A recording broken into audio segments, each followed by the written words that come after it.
오늘도 놓치지 말고 꼭 알아야 할 뉴스를 준비했습니다. 스픽스가 콕 집어주는 뉴스 스콕스. 제 앞에 김민아 시사평론가 나와 계십니다. 안녕하세요. 안녕하세요. 안녕하세요. 저희 시사평론가 김성환입니다. 안녕하세요. 안녕하세요. 두 번씩 하는 건가요? 인사를 오늘은? 아니 김민아 평론가가 인사하는 게 뭐라 그래야 되지? 아니 너무 귀여워서. 제가 92kg 정도 되는데. 근데 전혀 그렇게 안 보이는데 살들이 다 어디 숨었나 모르겠어요. 그 정도의 귀여움은 너무 무겁죠. 귀여움이. 아이, 뭐 좋은 걸 어떻게 어쩔 수 없는 거야 그거는. 저희가 최근에 구독자 친화 방송, 구독자 중심 방송을 천명하고 하고 있잖아요. 그래서 오늘도 구독자분들을 좀 글들을 소개해드렸으면 좋겠어요. 지금 800분이 지금 넘어섰어요. 접속하신 분이. 오늘 제일 먼저 글 남겨주신 분이요. 지니77님인데 컴퓨터 켜놓고 스콕스 알람 신청하고 좋아요 누르고 하루 일과 시작 이렇게 해주셨어요.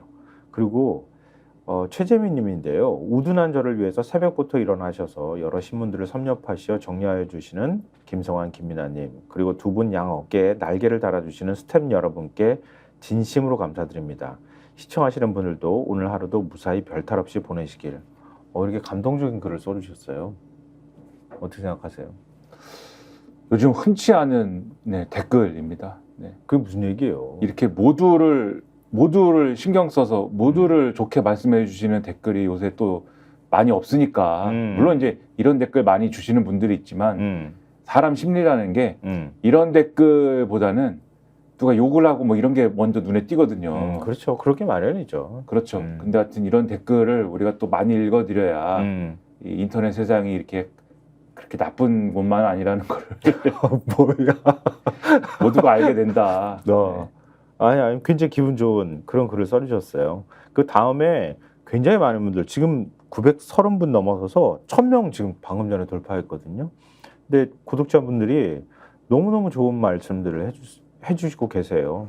이선영님, 저하고 김민아 평론가 좋다, 꾹 누르고 기다린다, 이런 말씀부터 시작해가지고 김우님, 미라이님, 뽕뿌미님부터 쭉 지금 계속 글을 올려주시면서 지금 이 속도를 따라갈 수 없을 정도로 많은 분들이 글을 올려주고 계십니다. 감사드립니다. 오늘도 역시 구독, 좋아요, 이렇게 좋아요 많이 눌러주셨으면 좋겠고요. 중간에 광고 나온다고 갑자기 또 떠나시지 마시고 계속 좀 자리 지켜주셨으면 좋겠습니다. 저희도 오늘 최선을 다해서 신문 내용 정리해드리도록 노력하겠습니다. 자, 오늘 얘기로 좀 들어가 볼까요? 오늘 신문 일면을 먼저 보여드리는 걸로 좀 스피디하게 진행하기 위해서 이 얘기를 풀어가 보도록 하겠습니다. 한겨레 신문 일면 보여주십시오. 자, 경향신문 일면도 보여주십시오. 그 순서로 다시 이 순서로 시작을 해볼까요? 자, 경향신문 22대 국회 다시 오른 최상병 특검법 이렇게 일면 머리 기사를 썼고요. 그 다음에 한겨레신문 다시 한번 보여주실래요? 여당 즉각 무제한 토론, 그러니까 필리버스터를 시작했다 이렇게 두 신문이 전하고 있습니다.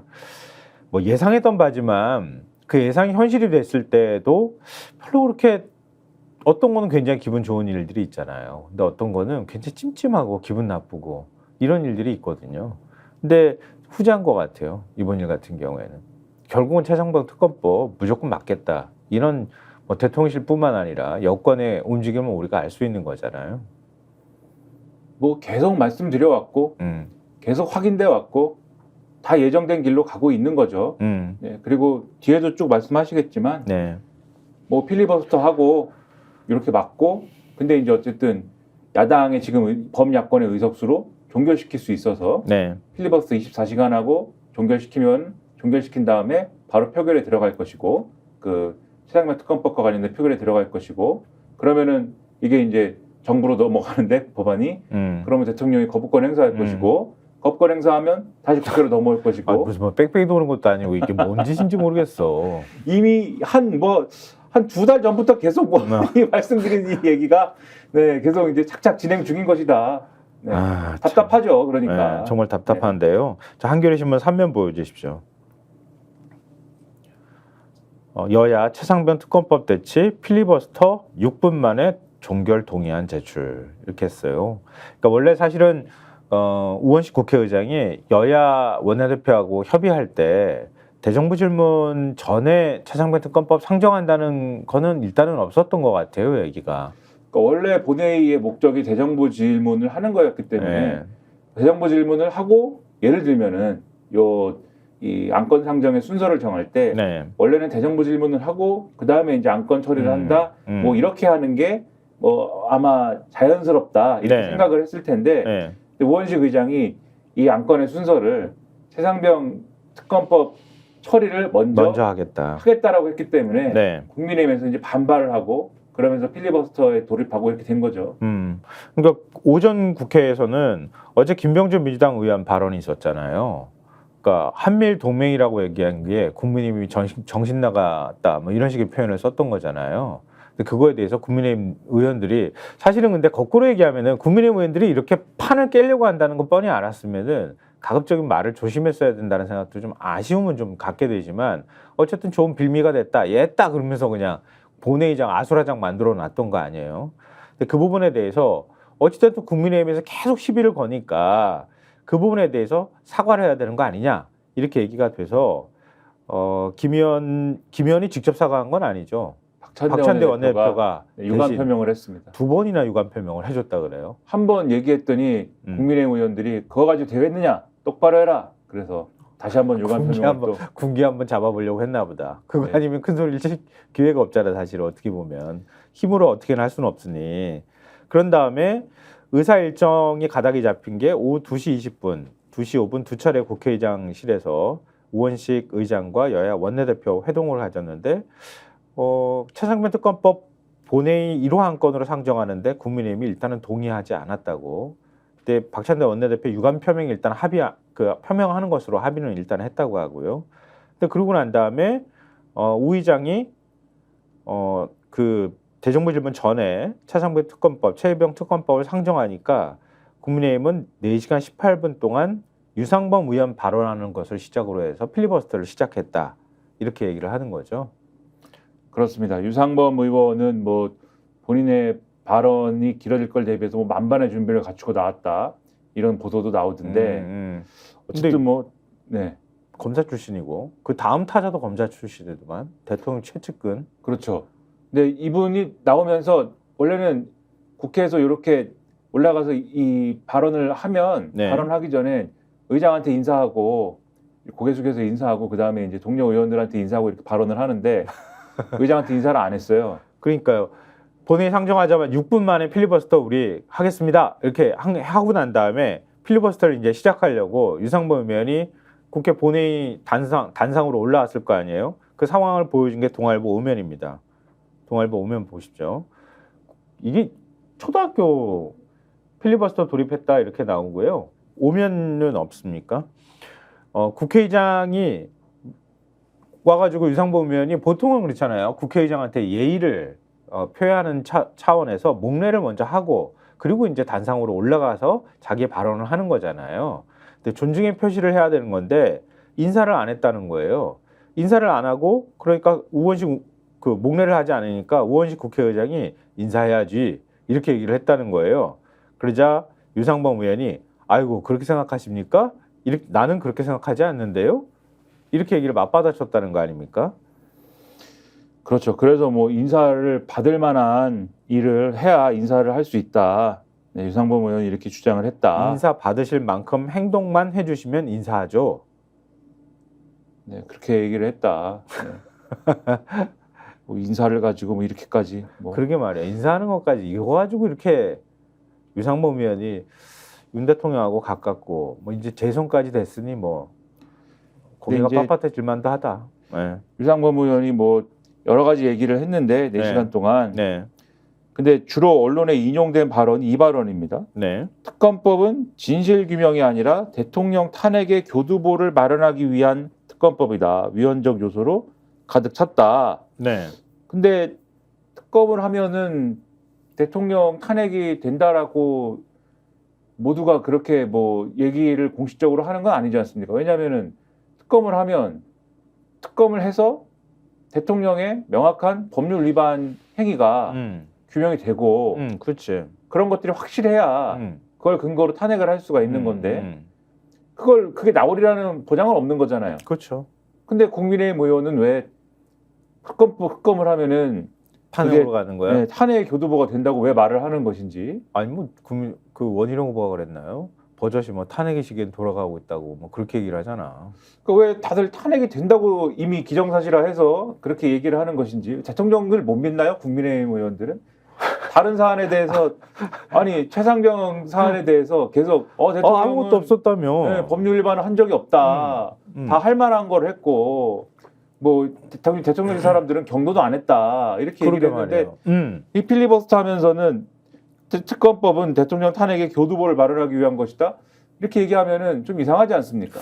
이런 얘기를 왜 할까? 도둑이 재발절인 거 아닌가? 뭐 그렇게 근데 의심이 되는 건데. 이런 얘기를 4시간 동안 하니까 한 2시간쯤 되니까는 사람들이 졸려. 자버려요. 김민전, 최수진 의원 등이 자기 김민전 시작합니다. 초선 아니에요? 네, 자기 시작합니다. 그러니까 이 졸린데 잠이 쏟아지는데 장사 없어요. 사실 잠이 쏟아지면 그 자리에서 자기가 얘기하는 것도 아니고 공감이 안 되는 얘기를 계속 앞에서 하니까 이렇게 좋은 거지. 막 얘기를 하는데 잠이 들었어요. 그랬더니 놀랐지. 왜냐면 그게 방송 카메라에 찍혀가지고 국민들한테 나가면 어떻겠어. 그렇죠. 그리고 사실 국민의힘은 옛날부터 늘 필리버스터든지 뭐 회의를 하든지 하면은 늘 이런 맞아. 자는 장면이 나와. 종종 나오고 뭐 이상한 일들이 일어납니다. 뒤에서 수군대고.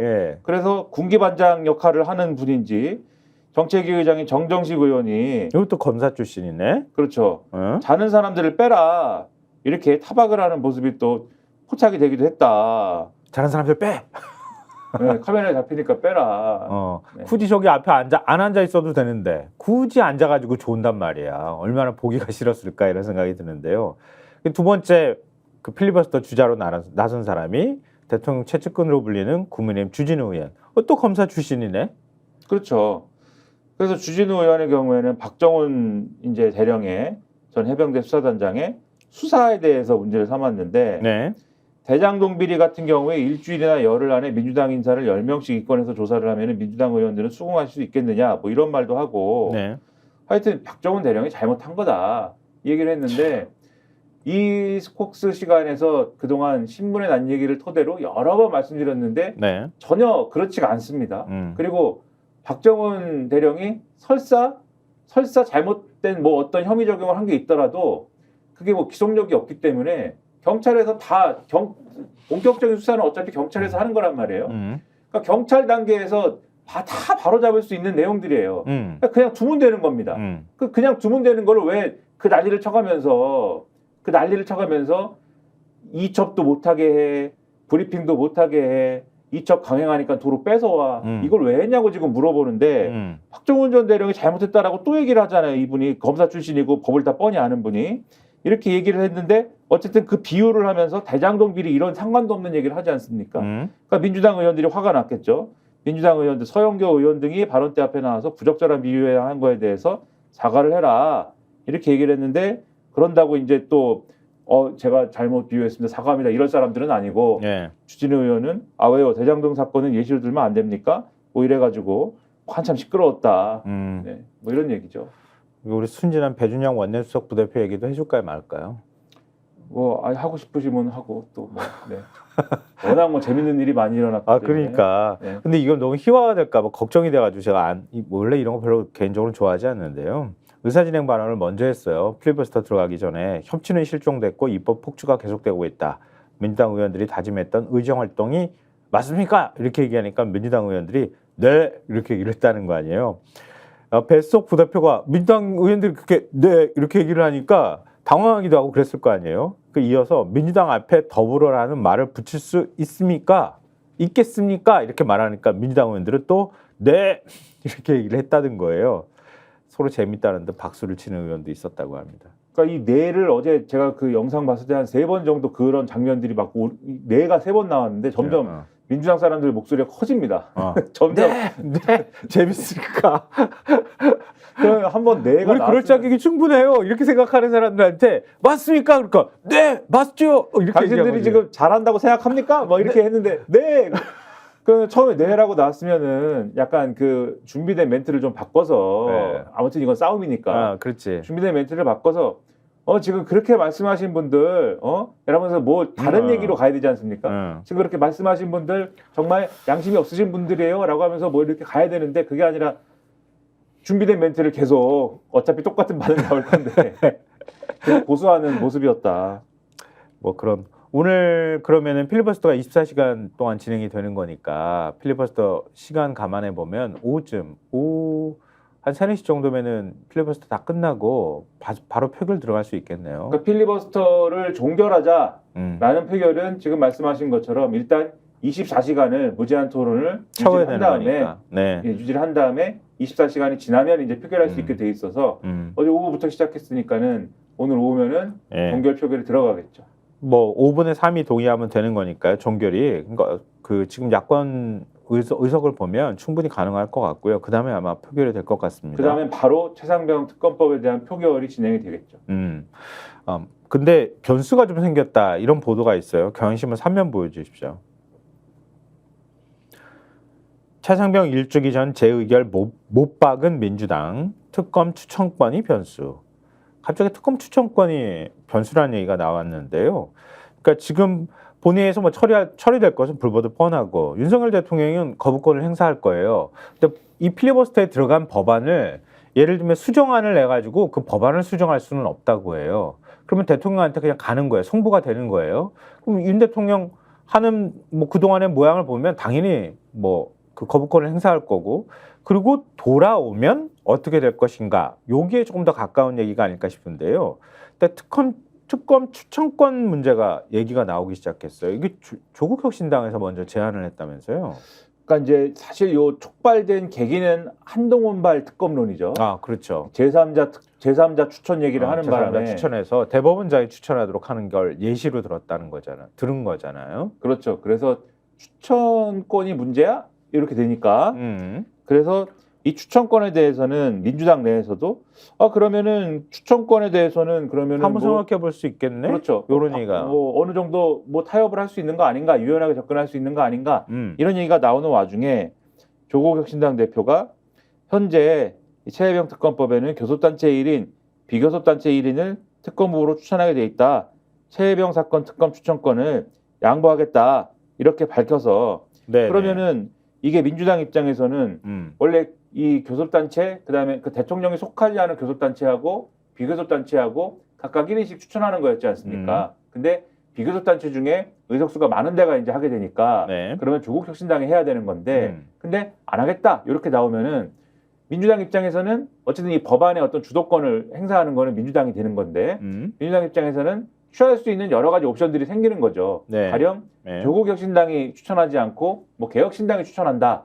이렇게 이제 내용을 바꾸거나 아니면 기왕에 이렇게 추천권을 내려놓는다라고 했으니까 그러면은 아예 그러면은 다른 형태의 추천권으로 좀 이렇게 대안을 내보는 걸로 논의를 진행하자라든가 여러 가지 옵션이 생기는 거여서 요게 변수다라고 경향신문은 얘기를 하고 있는 겁니다.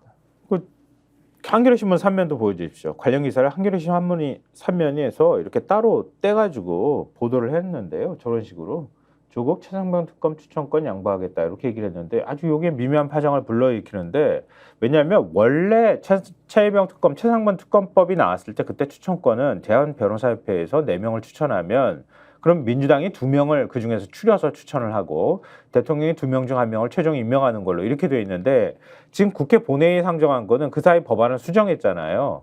그거는 아예 대한변호사협회를 빼고 교섭단체인 민주당이 추천을 하고 여당은 빼고 비교섭단체 중에서 합의를 통해 가지고 1명을 추천하는 것으로 돼 있는데 지금 비교섭단체인 조국혁신당이 사실상 의석이 제일 많단 말이에요. 그럼 보통의 이런 경우에는 조국혁신당한테 추천권이 돌아가게 될 수밖에 없단 말이에요. 그럼 조국혁신당이 근데 우리가 추천 안 할게 이렇게 얘기가 된 거예요. 그 사이에 한동훈 비대위원장이 대한변협은 안 돼. 대법원장이 하는 거는 어떨까? 이렇게 얘기를 한 거란 말이에요. 제3자 추천으로. 그것도 좀 웃기다고 생각하지만 어찌됐든 그러면은 조국혁신당은 왜 어떤 그림을 그리고 그런 추천권을 우리가 내려놓겠다고 얘기했을까? 김보엽 혁신당 수석 대변인이 앞서 보여드렸던 한겨레신문 3면에서 최고위원회를 연 뒤에 기자들한테 이렇게 얘기를 했답니다. 최혜병 특검법 문제를 풀기 위해 열심히 해온 개혁신당이 추천하는 방법도 있고 과거 사례를 보면 대한변호사협회가 추천하는 방법도 있을 수 있다. 여당 후보 한 분은 대법원장도 말하지 않았느냐 라면서 다만 대통령이 수사 대상이 될 수 있는데 국민의힘이 추천권을 행사해야겠다고 할 정도로 염치 없는 집단은 아닐 것이다. 이렇게 얘기를 했거든요. 그럼 원래 도돌이표잖아. 만약에 대한변호사협회로 가면. 근데 원래 이제 이전까지는 제3자 추천을 한동훈 이제 전 비대위원장이 주장한 거에 대해서 제3자는 꼭 대법원장이어야만 합니까? 라는 질문에 대해서 한동훈 측이 언론에 한 얘기는 대법원장을 고집할 필요는 없겠죠. 요게 있었어요. 맞아요. 그래서 그럼 대한변협위원도 장동혁 그렇죠. 예, 장동혁 의원이 그랬죠. 대한변협위원도 괜찮지 않나? 요게 있었는데 그래서 이제 요런 스탠스면은 나중에 이걸 좀 이따가 다시 한번 정리를 할 필요가 있는데 네. 나중에 이 대한변협으로 그럼 합시다라고 던졌을 때 한동훈 쪽에서 좀 그래도 수용 가능한 그런 어떤 룸이 있는 거냐 이걸 봐야 되는데 오늘 한동훈 전 위원장이 온갖 언론에 등장을 했습니다. 인터뷰 많이 했더라고. 네, 뭐 신문만 펴면 다 한동훈이에요. 인터뷰를 너무 많이 해가지고. 끝물이야. 인터뷰 끝물 내가 보니까. 근데 경향신문에서 물어봤어요. 개혁신당이 제안한 변협 추천은 수용할 수 있느냐? 그랬는데 답을 뭐라고 했냐면 네. 변협이 해도 논란이 있을 거라 대법원장 추천이 가장 깔끔하다. 전례도 있고 조희대 대법원장은 민주당의 당론으로 인준한 분 아니냐. 또 헌법재판소에서 대법원장 추천이 상권 분립에 위배되는 어떤 위헌 사항은 아니라는 결론도 났다. 뭐 이렇게 얘기를 하고 있어서 대한변협의 추천에 대해서는 별로 동의하지 않을 분위기다. 뭐 말은 꺼내놓고 난 다음에 이것도 안 되고 저것도 안 되고 안 되고. 그래서 주선 담질 못해가지고 지금 국민의힘 저 후보들한테 배신자란 소리 듣고 그러니까 지금 이도 아니고 저도 아니고 이러는 거 아니에요 지금. 그래서 하기 싫다는 포지션인데 결국은 그치. 결국 그렇게 보이는데 근데 문제는 뭐냐면은 지금 범야권 입장에서는 네. 어떻게 됐든 간에 이걸 관철시켜야 되는 거 아닙니까 특검법을. 그러면 어쨌든 만약에 지금 조국 혁신당의 나름대로의 요 수로 추천권과 관련된 부분을 유연하게 가져간다 그러면은 네. 그림이 아까 말씀하신 대로 이렇게 되는 거예요. 네. 이번에 최혜병 특검법 처리 일단 지금 안으로 하고 그다음에 거부권 행사를 해서 되돌아오면 이 거부권 행사한 거를 재해결하는 국면에서 새로운 특검법을 그럼 내자 이렇게 되는 거 아닙니까? 왜냐하면 법안이 국회로 다시 돌아온 거는 거기에 대해서 수정안을 내거나 할 수는 없다는 거예요. 네네. 그렇기 때문에 이게 과거의 용어 자체는 무슨 뭐 대안입법을 논의하자 뭐 이렇게 얘기가 되긴 했지만 하지만 어쨌든 그것은 결과적으로는 새로운 이제 법안을 내는 것인데 그 새로운 법안을 내는 시점에 전당대회가 어떻게 되어 있냐, 국민의힘 전당대회가 어떻게 되어 있느냐, 이게 이제 중요할 것 같은데. 그렇죠. 그렇죠. 이게 예를 들면은 새로운 법안을 만약에 당대표가 됐어. 그렇죠. 그러려면 새로운 법안을 내는 시점이라고 하는 거는 재의결을 민주당이 빨리 하지 않는다라는 게 전제가 일단 돼야 되겠죠. 민주당의 입장은 지금 19일 이전에 빨리 재의결을 다 해버리겠다라는 건데 어쨌든 요거를 전제하면은 이 재의결 국면을 좀 끌면서 국민의힘 전당대회가 끝날 때까지 기다린 다음에 사실상 그렇게 된 다음에 이렇게 돼야지. 왜냐하면은 대통령한테 간 법안을 그걸 수정할 수는 없으니까 일단 재의결을 하는 거예요. 그러니까 다시 표결을 하는 거야. 그런 방법도 있죠. 그거는 이제 국민의힘에서 8명 이탈표가 생길지 안 생길지 봐야 될 것 같은데 아마 안 생길 가능성이 현재로서는 높지 않을까 이렇게 얘기를 하잖아요. 그러면 어쨌든 그 법안은 폐기가 되는 거예요. 근데 그걸로 끝나는 게 아니라 그 사이에 국민의힘이 전당대회가 지금 있는 거잖아요. 그렇죠. 그러니까 거부권 행사하고 표결 끝나고 난 다음에 폐기가 되고 국민의힘 전당대회에서 새 당대표가 나오면 바로 그냥 그거 하는 거야. 재발의를 하는 거야. 그때 한번 더 던진다. 그렇지. 그 수정안을 다시 또 던져. 그럼 그때 일사천리로 그냥 처리해버리면 되지. 합의만 돼. 근데 그때 던졌을 때 한동훈 체제의 국민의힘이면 예를 들면 추천권을 가령 그럼 대한변협이 추천하는 걸로 합시다. 라고 던졌을 때 한동훈 지도부가 지금 한동훈 전 위원장의 인터뷰 스탠스대로 대한변협으로 하는 거는 저희가 안 되겠는데요. 이러면은 그것대로 또 곤란한 상황이 발생할 거고 국민의힘에 그게 아니라 그래도 제가 주장한 대로 제3자 추천이 그래도 수용이 됐네요. 이렇게 해가지고 특검법을 덜렁 받아버리면은 이제 용산에서 큰일이 이제 날 것이고. 그렇지. 그러한 그렇지. 이제 그러면은 그냥 끝장나는 거야, 지금. 그걸 겁내가지고 지금 후보들이 저렇게 전전긍긍하고 있는데. 그렇죠. 그러한 희한한 상황에 빠져들 수 있다. 한동훈의 국민의힘은. 예. 지금 이 부분에 대해서도 지금 구독자분들이 굉장히 많이 의견을 내주시고 있었어요. 조국 혁신당을 좀 비판하는 의견도 있고, 이거 어차피 꼼수다. 쇼인데 거기에 말리면 안 된다. 이거 이수에 말리면 이거 나중에 가가지고 결국 못하게 될 거다. 이렇게 우려하시는 분들도 의견을 지금 주고 계세요. 근데 우리 구독자님들은 서로 다 아시는 관계니까 다 제가 어떤 분이 누구를 비판했어요 이렇게 말씀드리면 좀 불편하실 수 있어서 제가 그냥 뭉뚱그려서 말씀을 드렸어요. 지금 제가 이렇게 말씀드리는 사이에 3,200분이 돌파했습니다. 좋아요도 많이 눌러주십시오. 지금 1,000분밖에 안 눌러주셨어요. 많이 눌러주십시오. 왜 웃어? 나 노력하고 있어 지금 엄청. 눌러주십시오. 네, 눌러주십시오 좀. 네. 지금 구독자님들은 이런 의견 주셨는데요. 경향신문 사설이 이 내용을 좀 정리해줬어요. 경향신문 사설 보여주십시오. 최상병 특검 추천권 내려놓은 조국당, 여당도 거부하지 말라 이렇게 사설을 썼어요. 그러니까 국민의힘 의원들은 법안 처리를 막겠다며 필리버스터에 나섰다. 특검 도입을 찬성하는 압도적 민심은 안중에도 없는 태도다. 좀 대통령실이 이번 사건에 전방위로 개입했다고 하는 흔적이 얼마나 많이 드러났어요. 최근에는 임성근 구하기 배경이 김건희 여사 아니냐는 의혹까지 불거졌다. 이렇게 경향신문이 얘기할 정도예요. 그런데도 대통령실은 특검 거부권을 행사를 예고했고 여당은 여기에 동조하고 있다. 이렇게 지적을 하면서요.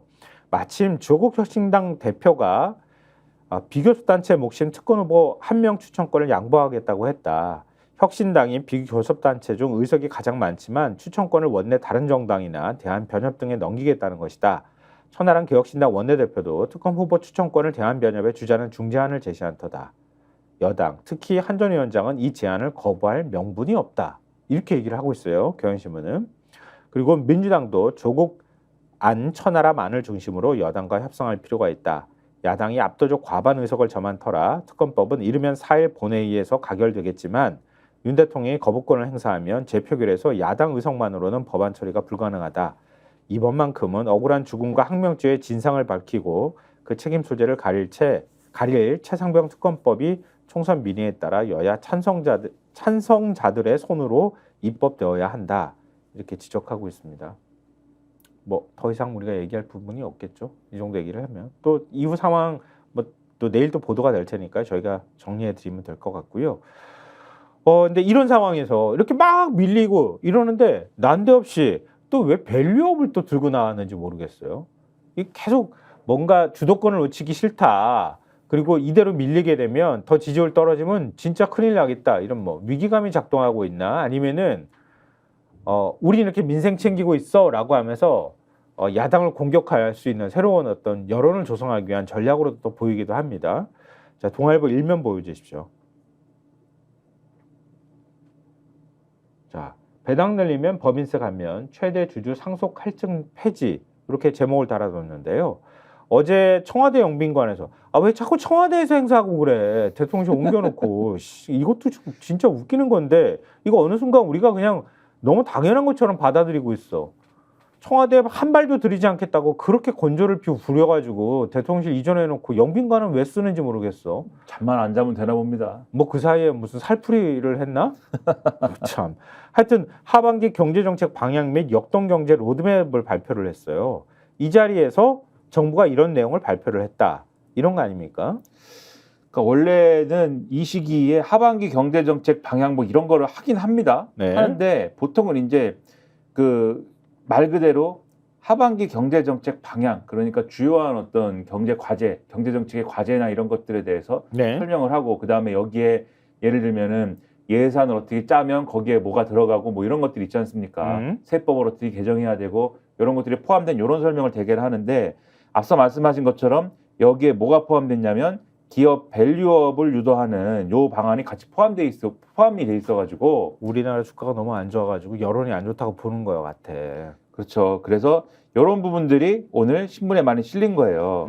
근데 이게 뭐 굉장히 많은 내용이지만 제가 이걸 어떻게 요약해놨는지를 설명을 드리면은 정부는 혁신 생태계 강화를 통해 한국 경제의 역동성을 높이겠다면서 자본시장 선진화를 핵심 정책으로 내세웠다 이렇게 되어 있습니다. 기업이 배당이나 자사주 소각 등의 주주 환원을 기존보다 늘리면 5% 초과분의 5%를 법인세에서 세액 공제하고 주주의 배당 소득은 기존보다 낮은 세율로 분리과세하면서 기업 밸류업을 유도하겠다는 것이다. 정부는 기업이 주주 환원을 최근 3년 평균보다 5% 이상 늘릴 경우에 밸류업 기업으로 보고 이 같은 법인세 및 배당소득세 감면 혜택을 줄 계획이다. 또 정부는 기업의 성장을 가로막고 있다는 지적이 제기된 상속세 제도도 큰 폭으로 손질하기로 했다. 그래서 중소기업을 제외한 기업의 최대 주주는 보유 주식을 상속, 증여할 때 그 가치를 20% 높여 평가하면서 기업들이 과도한 세 부담을 호소를 해왔는데 이러한 할증 평가를 해지하겠다는 거다. 또 밸류업 기업 등에 대해서는 가업 상속 공제의 대상과 한도도 크게 넓히기로 했다. 다만 이 같은 법인세, 소득세, 상속세 개편은 모두 법 개정 사안으로 국회 문턱을 넘어야 된다. 그리고 여기에 또 뭐가 있냐면 25조 원 규모의 소상공인 종합 대책도 맞아요. 있다. 네, 이런 내용입니다. 큰 틀 안에서 이렇게 말씀드리면은 이거 구체적으로 어떻게 되는 거야? 아마 궁금하신 분들이 계실 것 같은데요. 제가 말씀드렸지 않습니까? 예. 세금을 깎아주거나, 깎아주겠다. 네, 깎아주거나 한쪽에서는 25조 원 지원해주고 한쪽에서는 세금 깎아주면 돈은 어디서 나지? 세금을 응? 기업들에 대해서 깎아주거나 응. 기업을 물려주는 거에 대해서 응. 더 잘 물려주게 해주겠다. 알겠습니다. 이거 세부적인 내용 얘기하시면 구독자분들께서 뒷목 잡으실 것 같아서 일단 잠시 광고를 좀 보고 오시고 거기에 대해서 저희가 또 자세하게 설명을 드리도록 하겠습니다. 스코스 중간 광고 타임이 생겼잖아요. 자, 저희가 백만장자가 되는 거죠. 네, 백만장자가 갑자기? 됩니다. 네. 갑자기 무슨 백만장자야. 살려주십시오, 여러분. 네. 네. 자, 광고 보고 오시겠습니다. 아니 왜 아직도 3년간 같은 통신사 인터넷 계속 쓰고 계세요? 인터넷 가입 시 47만 원. 고민은 그만. 지금까지 이런 인터넷 가입 업체는 없었다. 현재까지 940억 이상 상품을 지급한 여기 서경석의 인터넷 비교원이 있습니다. 유심 변경 시에 추가 혜택이 주어집니다. 물론 이 모든 게 설치 당일 지급됩니다. 인터넷 비교원 통해 인터넷 가입하고 지인에게 홍보해주세요. 본인 추천을 통해 가입한다면 5만 원이 추가로 지급됩니다. 인터넷 비교원. 저 김민하 평론가 인터넷 TV 가입했어요. 집에서 TV 안 보지? 아니 뭐 TV가 있습니다. 네, 있긴 저도 있어요. 평론가이기 때문에 뉴스는 봐야 되기 때문에 네. TV가 있고 게임도 하고 TV로. 네. 아, 되게 좋은 TV인가 보다. 게임도 뭐, 하니까. 좋든 나쁘든 게임은 되니까요. 게임기를 연결하면 게임은 되니까요. 자, 아니 인터넷 TV 가입할 때 최대 47만 원, 정수기 렌탈 시 최대 30만 원, 다 해서 77만 원의 혜택을 받으실 수 있다 그래요. 최대 혜택 따지면 77만 원을 받을 수 있다고 하고요. 인터넷 TV 가입 원할 때는 비교원 360일 연중 무료 상담 가능하다고 하고요. 네이버에 인터넷 비교원 이걸 검색하시거나 1670-2571, 1670-2571로 전화하시면 된다고 합니다. 인터넷 TV 가입한다고 하면, 그러니까 바꿔버려요. 바꿔버릴까요? 바꿔버려. 이 비교원으로. 바꿔버려야겠어요. 네. 그래. 바꾸는 김에 뭘 얼마를 주고 뭐 이런 것도 그러니까 혜택도 최대 받고 77만 원 혜택 네. 준다잖아. 정수기도 뭘 하고 그래, 정수기 77만 렌탈. 원이 어디서 나와? 요즘 우리 77만 원 벌기 힘들거든. 그렇죠. 방송을 몇 개를 해야 되는지 방송을 또 벌려면 네, 눈물 납니다. 방송 다 잘린 상황에서는. 네, 살려주십시오. 네, 살려주십시오, 여러분. 네. 자, 그러면 앞서 얘기했던 거 밸류업이라고 지금 정부에서 얘기하고 있는 거, 그리고 뭐 여러 가지 감세 문제나 이런 것들 얘기를 했다고 하는데 구체적으로 어떤 건지 설명을 좀 드려야 될 것 같은데요. 제가 먼저 주주 환원 증가 금액에 대해 5% 법인세 세액 공제를 도입하기로 했다고 하는 이 역동경제 로드맵이라고 하는 것부터 설명을 좀 간단하게 드려야겠어요. 근데 뒤에 얘기할 게 많으니까 최대한 쉽고 아주 간단하게 정리를 좀 해줬으면 좋겠어요. 제가 먼저 할까요? 김민하 평론가가 먼저 해주실래요? 예를 들면 주주 환원 증가 금액에 대해 5% 법인세 세액 공제를 도입한다는 의미는 뭐냐면 이 동아일보 6면에서 이걸 풀어줬는데요. 직전 3년 동안 연평균 1,000억 원을 배당하던 한 회사가 있다고 치죠. 그러면 이 회사가 배당을 1,000억 원에서 1,200억 원으로 늘리는 경우에 7억 5천만 원의 법인세 세액 공제를 받을 수 있게 된다고 합니다. 그러니까 늘어난 배당 200억 원 가운데 기존 평균 배당액 1,000억 원의 5%, 그러니까 50억 원, 이걸 초과하는 150억 원에 대해서 5%의 세액공제를 해주는 거라고 합니다. 그러면 배당을 늘린 회사로부터 배당받는 주주의 배당 소득세 부담도 줄여주기로 했다고 하는데 그건 또 어떻게 되느냐? 이 회사의 주주가 1,000만 원의 배당을 받았는데 이 회사가 내년도 배당액을 늘리면서 1,200만 원을 받게 될 경우에 증액분인 200만 원에 대해서는 배당 소득세율을 기존의 14%가 아니라 9%로 깎아준다고 합니다. 그러니까 이렇게 보면 이 주주의 내년도 배당 소득세는 기존의 168만 원에서 158만 원으로 10만 원이 낮아지게 된다고 합니다. 또 배당 소득이 금융소득 종합과세 기준인 2천만 원을 넘는 경우에도 증액분에 대해서 최저 9%, 최대 25%까지의 세율만 적용받는 선택을 할 수 있게 된다고 합니다. 이걸 활용하면 이 회사로부터 올해 2천만 원의 배당을 받은 대주주가 내년에 2,400만 원을 받는 경우에도 배당 소득세가 336만 원에서 316만 원으로 작아지게 된다고 합니다. 근데 이렇게 배당 많이 받는 주주가 몇 명 될까? 얼마 안 될 텐데. 배당을 엄청난 돈을 배당을 받는 사람이 누굴까요? 기업에서. 그러니까 엄청난 10만 원 아까 뭐 얘기했는데 이거 가지고 10만 원 줄여준다는 건데 그거는 우리 개념에서 생각하면 안 되는 거지. 예를 들면 몇 퍼센트 가지고 있는 대주주 하다못해 삼성전자를 0.1% 가졌다고 생각해봐요. 상상할 수가 없잖아요. 근데 일반 기업들도 하다못해 1% 갖는다 하더라도 그 금액이 어마어마하거든요. 그런 사람들한테는 엄청난 세금 혜택이 돌아가게 된다는 뜻이에요. 그렇죠. 결국 네. 그러면 우리가 또 의심하는 게 야 재벌 일가라든가 또는 뭐 어쨌든 간에 이 주요 주주로 돼 있는 그런 분들이 상당한 혜택을 얻고 그런 분들은 어차피 원래도 재산이 많은 분들 아닌가? 이런 의심을 갖게 되고 그러니까 그 사람들은 지금 상속세도 깎아준다는 거 아니에요. 그렇죠. 아까 이제 기업을 물려받을 경우에 원래는 상속세 할증이 붙는데 네. 그걸 없앤다는 거 아니에요 지금. 그러니까요. 그러면은 야 누가 행복한 거야? 이런 의문이 들고 그리고 이렇게 하면은 기업이 배당을 더 그러면 뭐 그건 그렇다 치고 이렇게 하면은 기업이 배당을 늘릴까요? 배당 자체를? 그것도 잘 모르겠어요 사실 이렇게 하면 배당을 아까 늘리는지. 법인세 깎아주는 금액 해줬잖아요. 실제로는 아주 큰 금액은 아니야. 이거 깎아주려고 그렇게 많은 배당을 해줄까?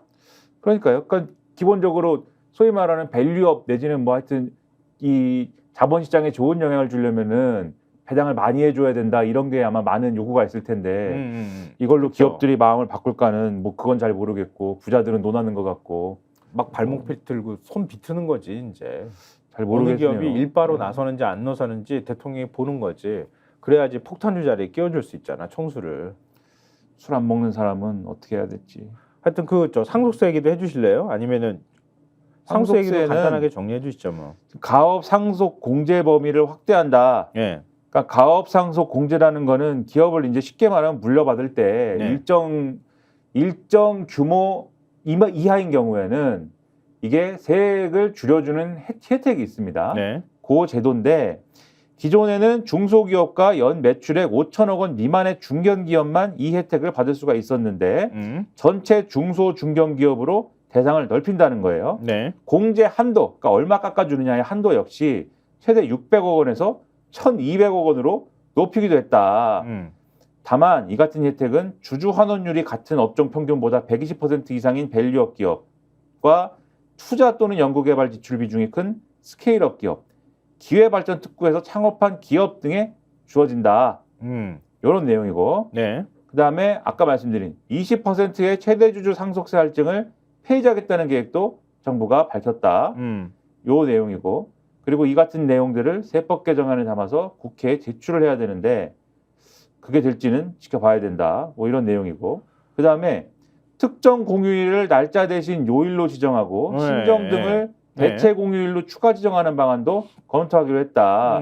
그래서 어린이날, 한글날 등이 대상이 될 것이라는 관측이 나온다. 그래서 만약에 한글날을 지금 10월 9일이지 않습니까? 네. 근데 10월 9일이라고 하지 않고 10월 둘째 주 월요일 이렇게 정한다는 거예요. 그러면은 늘 한글날이라는 날은 주말 껴가지고 연휴가 3일이 있는 날이 된다.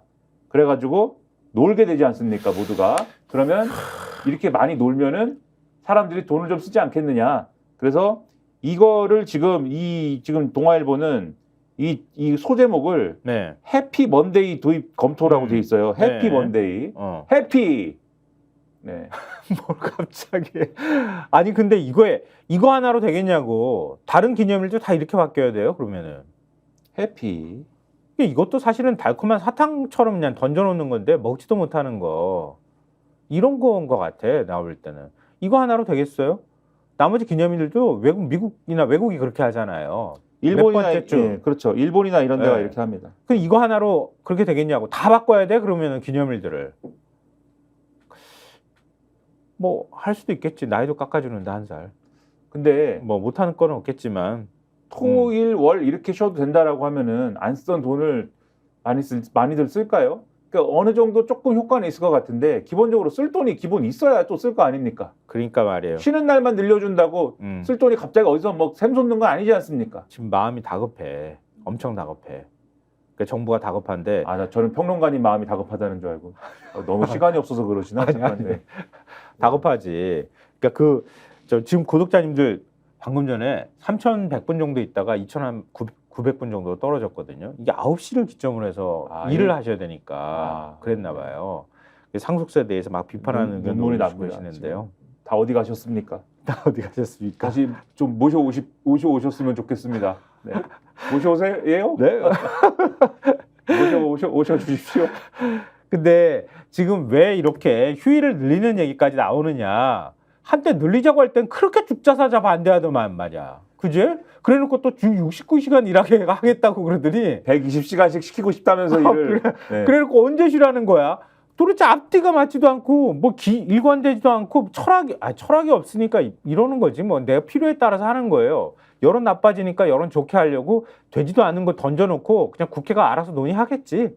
그러면 욕은 국회가 다 먹을 테니까 뭐 이런 건데 왜 이렇게 휴일을 늘리자고 얘기를 했는지 한겨레신문 5면에 담겨 있어요. 5면 보여주십시오.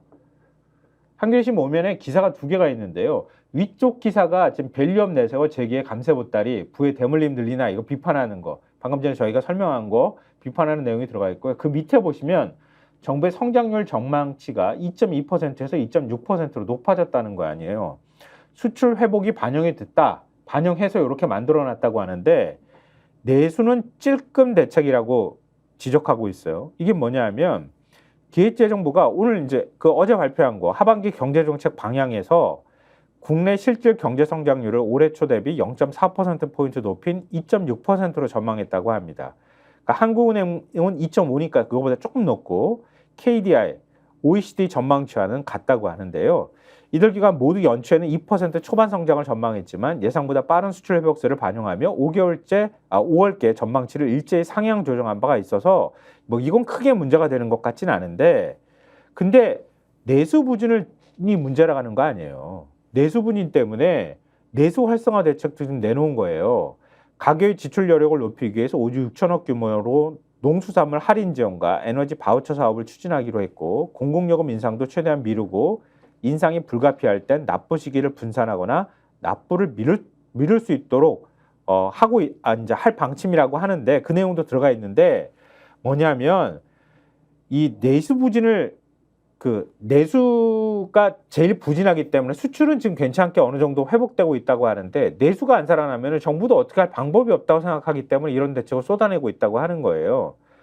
민간 소비가 1.8% 증가하는데 지금 그쳤고 건설 투자는 1.2% 뒷걸음질을 한다는 연초 전망을 지금 유지를 했다고 합니다. 설비 투자 증가율은 연초 전망 대비 0.1%포인트 내린 2.0%로 하향 조정했다고 하고요. 그러니까 수출과 내수 간 회복 속도 차이가 확연하다 이렇게 볼 수 있다고 하는 겁니다. 그러면 내수가 안 살아나면 경제가 안 살아나는 상황인데 내수 진작하기 위해서 이것저것 얘기를 하면서 세금 깎아주고 내수 살리기 위해서 주가 끌어올리고 이러고 있는 거야 지금. 내수가 그래서 살아나면은 모르겠는데 안 살아나죠. 그래서 여기 그러니까 이 기사의 전문가들이 이렇게 얘기를 합니다. 재정, 통화 정책 등이 아닌 단편적 대응책만으로는 내수 회복에는 한계가 있다. 그러니까 해피 먼데이를 하면은 내수가 많이 늘어나겠냐 이거예요. 지금 여기에 보면은 구체적인 지표 자체가 내수가 회복되고 있다는 그런 조짐이 없는데 오히려 악화되고 있다고 보는데 그리고 또 다른 전문가가 이렇게 지적을 합니다. 정부가 총선 앞두고 1분기에 재정을 다 몰아썼고 2년 연속 세수 결손도 예상되는 상황인데 하반기에 경기가 둔화되면은 대응할 정책 여력이 없어진다. 그러면은 어떻게 해야 되느냐? 어떻게 이럴 경우에 추경을 편성하거나 해서 그치. 재정을 쓰거나 하는 이런 것들이 있어야 되는데 그건 또 건전재정 한다고 지금 안 하고 있는 거잖아요. 어이가 없어요. 지금 지난번에도 우리 전해드렸잖아요. 5월까지만 세수 펑크가 10조 원 났다는 거 아니에요?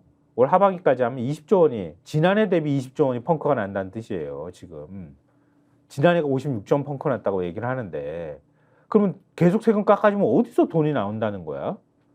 기업들이 법인세가 제일 많이 나오는데 법인세를 좀 깎아주면 어디서 나와? 그러면은 일반 우리가 얘기하는 것처럼 그 종부세도 지금 깎아준다고 얘기하고 종합소득세도 지금 어떻게 하는 거야? 종합소득세에서 걷어들인 방법밖에 없네. 부가세를 더 높이거나 자영업자들 다 주머니 털어야 되겠는데? 우리 김인하 평론가 나 같은 사람들 다 털어야 되는데 주머니? 저희 같은 사람들이 그리고 해피 먼데이도 없습니다. 내 아무 상관없고 네, 그냥 뭐 저는 오라는 데도 없지만 김성환 평론가님은 뭐 해피 먼데이든 무슨 먼데이든 그냥 오라 그러면 가야 되니까. 그러니까 말이에요. 돈 나올 구멍은 없는데 잘 사는 사람들 돈은 더 깎아주고 그러면은 못 사는 사람한테 그 돈이 갈 거라고 착각하는 모양이야.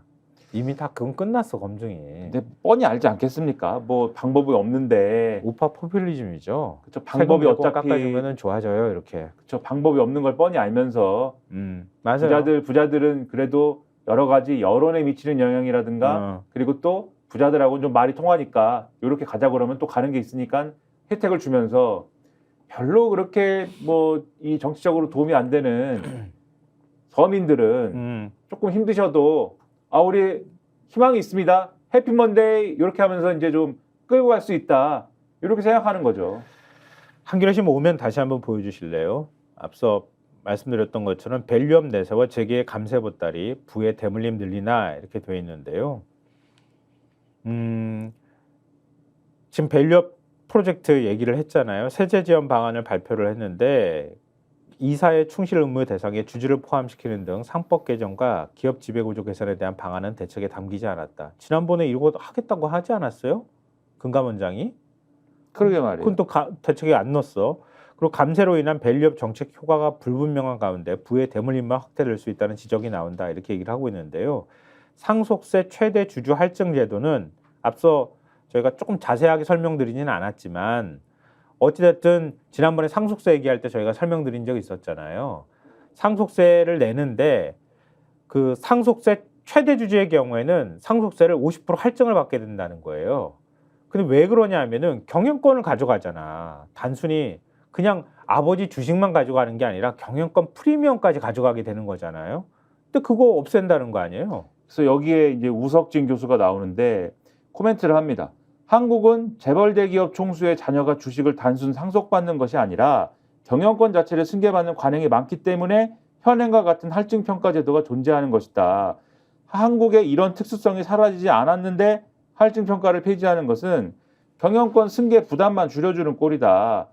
그리고 할증평가가 사라져도 상속세 부담을 낮추기 위해서 주가를 일부러 내리는 행태가 계속될 수 있다. 그래서 할증평가 폐지로 밸류업이 될 거라는 논리 역시 희망사항에 불과하다. 그러니까 내가 상속해 줄 때 되면은 기업 가치를 막 떨어뜨리는 거야. 그렇잖아요. 주식을 되게 싸게 만들어야 되는 거야. 그래야 최대한 상속세 적게 주는 거지. 적게 내는 거지. 이런 어이없는 짓을 하게 된다. 이제 이런 말이고요. 한겨레 신문 기사에서 이렇게 나왔어요. 지적하고 있어요. 감세 카드는 여러 내놨지만 코리아 디스카운트의 핵심 요인으로 지목되어 온 잘못된 기업 지배 구조를 개선할 마땅한 대책은 내놓지 않았다. 특히 재계가 강력 반대하고 있는 이사의 충실 의무 대상을 회사에서 회사와 주주로 넓히는 상법 개정안은 대책에서 아예 빠졌다. 정부가 세제 지원과 함께 제시한 지배구조 개선 방안은 올해 하반기 중 전자주주총회 도입과 주총 기준을 효력기간 단축, 그러니까 3개월에서 2개월로 단축, 그리고 물적 분할 시 반대 주주 주식 매수 청구권 부여 등으로 대주주 일가의 지배력 남용을 방지하는 근본적인 지배구조 개선 방안과는 거리가 있다. 그러니까 근본적으로 지금 기업들이 좀 더 주주들한테 책임성 있게 경영 활동을 해야 되거나 이런 대책과 관련되어 있는 거는 아예 넣지를 않았다는 거 아니에요. 그러니까 기업 부담은 그냥 줄여주는 쪽으로만 간 거야. 상속세도 깎아줘, 법인세도 깎아줘. 그러면 뭐라 그럴까? 소상공인 대책도 나왔었잖아요. 소상공인한테 그러면 엄청난 대책이 돌아가긴 하나? 이런 생각을 하는데 소상공인한테는 대책이 많이 돌아가긴 합니까? 그건 아닌 것 같은데? 한겨레신문 사면이 기사를 쓰고 있습니다.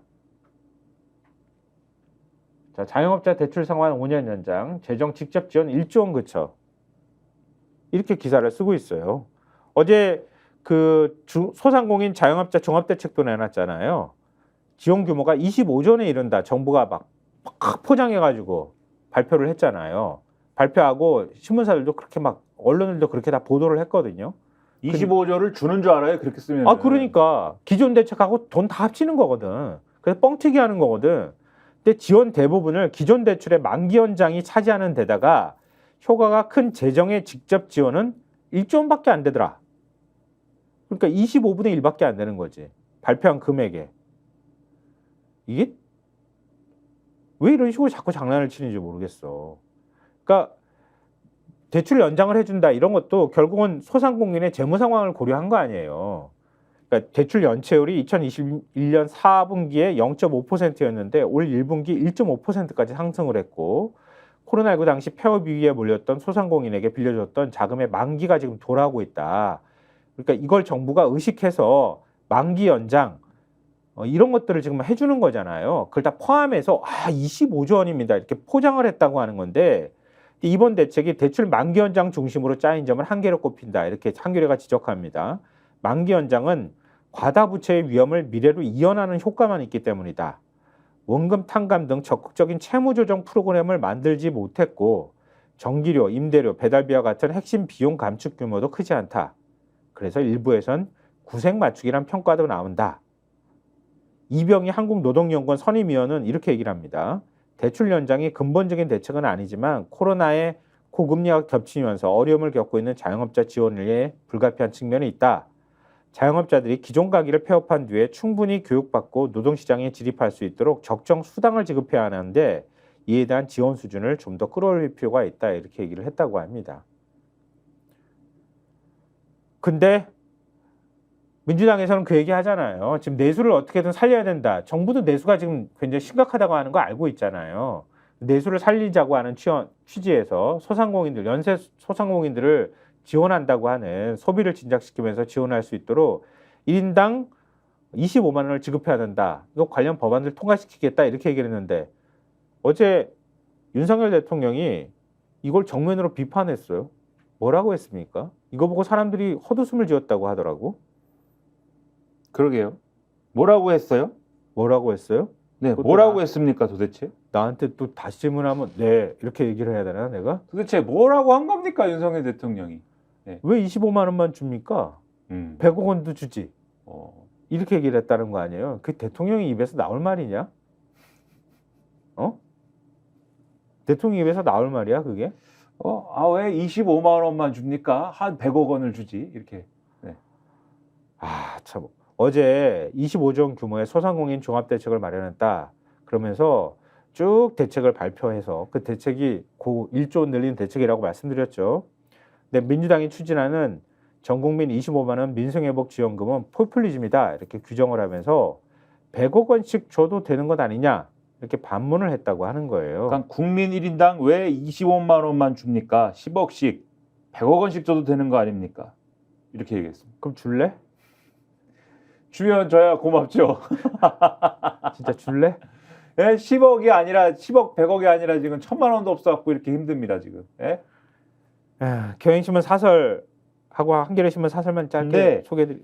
이런 발언을 대통령님께서 제발 이렇게 하지 마시라고 맨날 말씀드리지 않습니까? 안 듣잖아 얘기를. 제발 본인의 정책을 발표하실 때는 본인의 정책에 대한 말씀만 하시고 남 탓이나 전 정권 탓은 제발 하지를 마세요. 왜냐면은 이 발언만 하신 게 아니에요. 맞아. 또 뭘 얘기했냐면은 맞아. 자영업자 얘기 아까 했잖아요.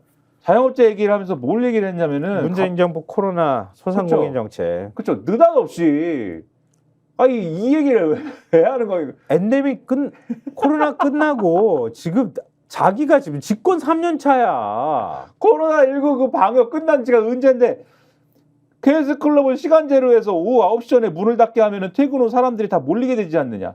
오히려 코로나 대응에 좋지 않은데 근데 문재인 정권에서 밤새 영업을 좋지 않기 때문에 밤새 영업을 하게 해줬어야 되는데 문재인 정권에서는 9시에 다 일괄적으로 문을 닫게 해줬다. 그 문재인 진짜 정권이 나쁜 코로나 사람이야. 방역을 잘못한 거다.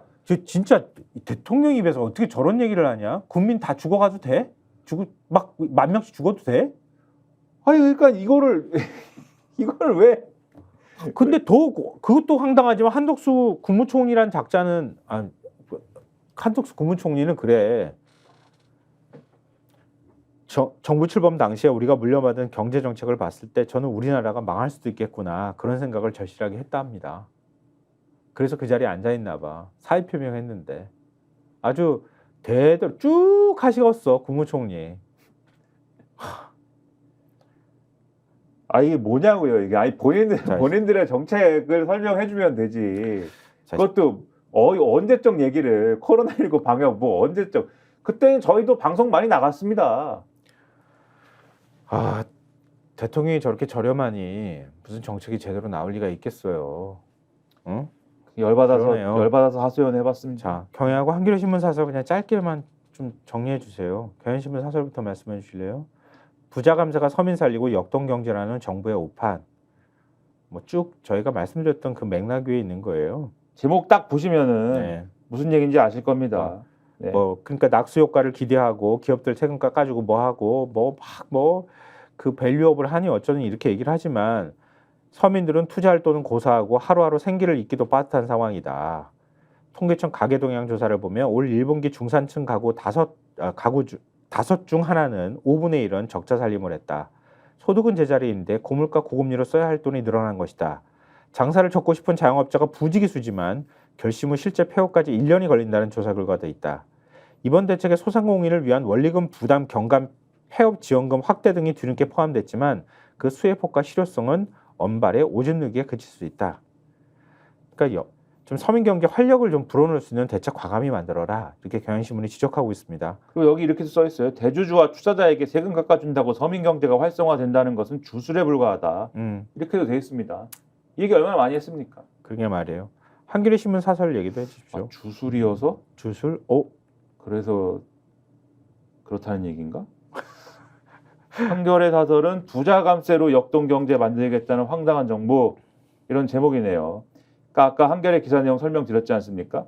대기업들의 수건을 풀어주는 감세 방안이 다 포함이 됐는데, 그런데 상법 개정을 통한 이사의 주주에 대한 충실임을 부과 등의 지배구조 개선 내용은 다 빠져 있어서 효과가 의심된다. 소상공인 종합대책의 경우에는 25조 원 규모라고 홍보를 했지만 대출을 확대하거나 기존 제도를 연장하는 수준이어서 어떻게 역동 경제를 만들겠다는 건지 알 수가 없다. 그리고 특히 이 최대주주 할증 폐지, 그러니까 상속세에서 이제 재산 물려받을 때 이 최대주주가 이것에 대해서 경영권을 물려받을 때 이제 이 할증되는 거에 대해서 황당한 발상이고 도치된 논리다. 아무리 최대주주라 해도 보유한 지분만큼의 권한만 행사해야 되는데 회사를 사유화해서 이익을 빼돌리는 관행이 코리아 디스카운트 현상의 근본 원인이라는 사실을 여전히 모르는 척하는 것이다.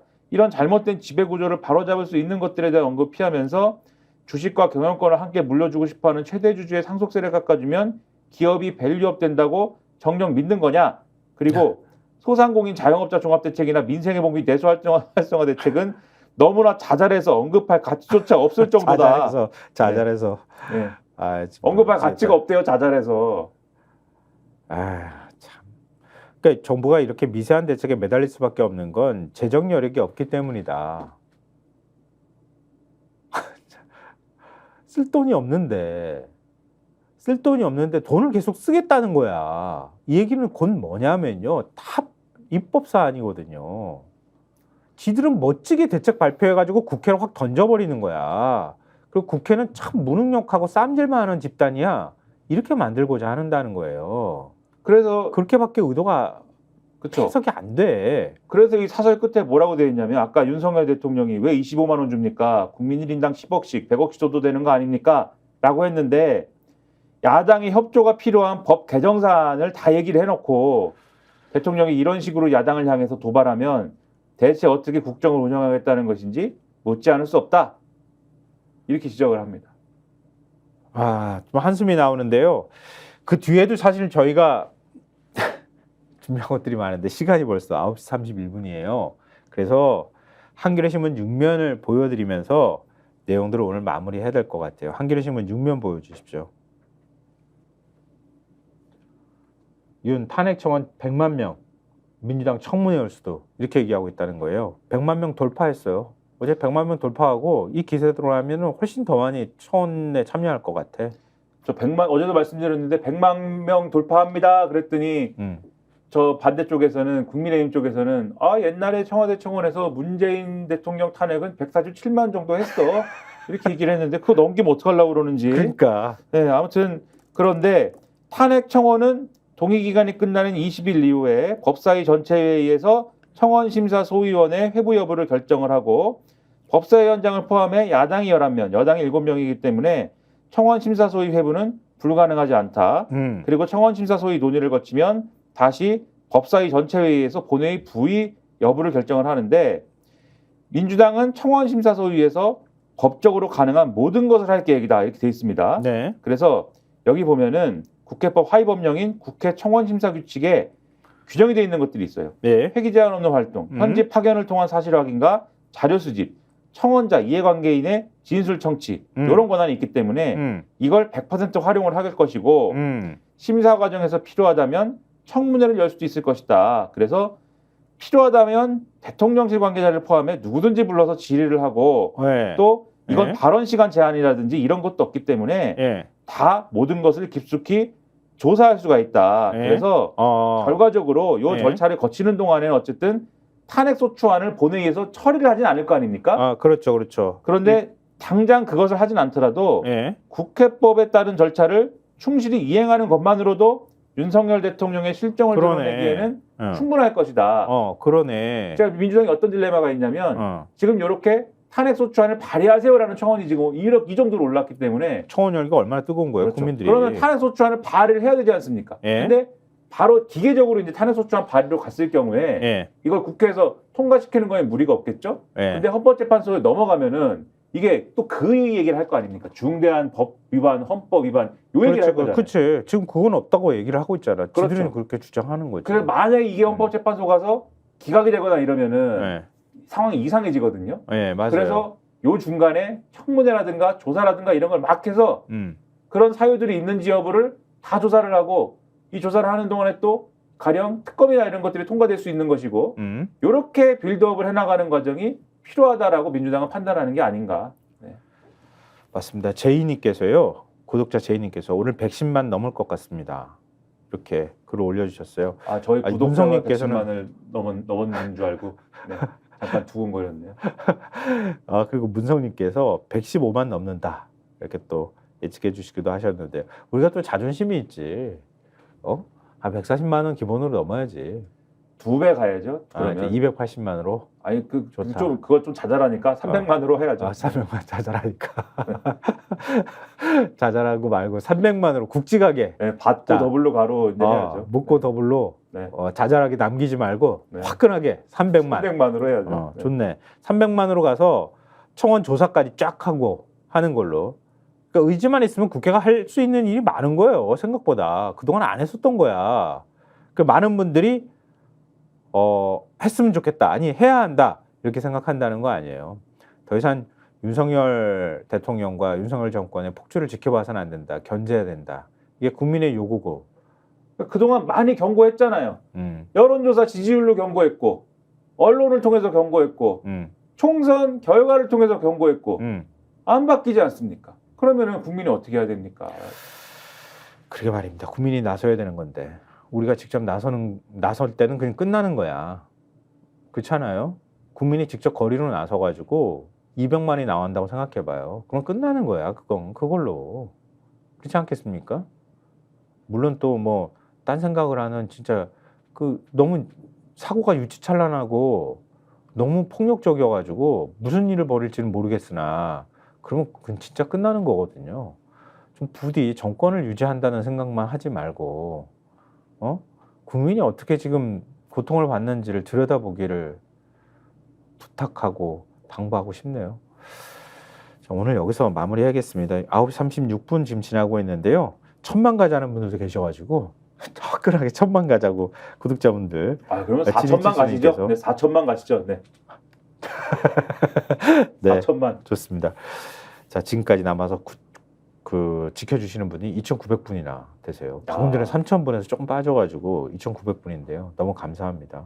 감사드립니다. 네, 정말 감사드리고요. 저희 방송 끝나기 전에 좋아요 좀 한 번씩 안 눌러주신 분들 한번 눌러주십시오. 그리고 이제 우리 시그니처가 됐어. 살려주십시오. 그러니까 우리가 말을 안 해도 구독자분들께서 살려주십시오, 살려주십시오 계속 올려줘. 여러분 살려주십시오. 살려주십시오. 좀 한번 화끈하게 살려주십시오. 네. 네. 그리고 광고에도 신경 써주시고요. 해서 우리가 100만으로 갈 수 있도록. 1000만으로 가봅시다. 네. 알겠습니다. 매일 욕심을 부리지만 욕심을 부린 것만큼 구독자분들한테 다 못 전해드리는 것 같아서 죄송합니다. 저 최대한 좀 짧게 잘 정리해서 전해드리도록 노력하겠습니다. 오늘 스콕선 여기서 마치겠습니다. 왜 계속 웃어? 나 마무리하려고 하는데. 좋습니다. 네. 자, 지금까지 시사평론가 김성환 민호였습니다. 고맙습니다. 저희가 얘기할 때 오셔가지고 라이브로 관전하시기 바랍니다. 반드시 주변 사람들 데리고 오시기 바랍니다. 구독, 좋아요, 알림 설정 해주시기 바랍니다. 좀 살려주십시오. 저 좀.